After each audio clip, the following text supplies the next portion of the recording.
તો આ તરફ આપણે આગળ વાત કરીએ બનાસકાંઠાની તો બનાસકાંઠા એલસીબી પોલીસે પાલનપુરના કાળોદર હુસેન ટેકરી પાસેથી ભારતીય બનાવટનો વિદેશી દારૂ અને એક ટેન્કર સહિત કુલ 53,88,776 નો મુદ્દામાલ જપ્ત કર્યો છે। આ કાર્યવાહીમાં એક શખ્સની ધરપકડ કરવામાં આવી છે। જપ્ત કરાયેલા દારૂની કિંમત 33,88,296 આંકવામાં આવી છે।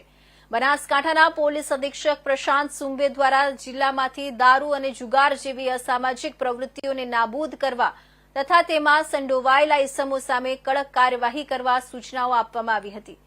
આ સૂચનાના આધારે એલસીબી પાલનપુરના ઇન્ચાર્જ પોલીસ ઇન્સ્પેક્ટર એચબી ધાંધલિયાના માર્ગદર્શન હેઠળ એલસીબીની ટીમો ફિલ્ડમાં કાર્યરત હતી। તે દરમિયાન એલસીબી પાલનપુરના પોલીસ ઇન્સ્પેક્ટર એવી દેસાઈ અને ધરમપાલસિંહને મળેલી સંયુક્ત બાતમીના આધારે પાલનપુર છાપી હાઈવે પર કાળોદર હુસેન ટેકરી નજીક નાકાબંધી કરવામાં આવી હતી। નાકાબંધી દરમિયાન દૂધના ટેન્કરને રોકી તપાસ કરતા તેમાંથી 11,904 બોટલ ભારતીય બનાવટનો વિદેશી દારૂ મળી આવ્યો હતો। પોલીસે ટેન્કર ચાલક કનુ અમૃતભાઈ માજી રાણાની ધરપકડ કરી છે। આ દારૂની હેરાફેરીમાં સંડોવાયેલા અન્ય ઇસમો સામે ગુનો નોંધી વધુ કાર્યવાહી હાથ ધરવામાં આવી છે।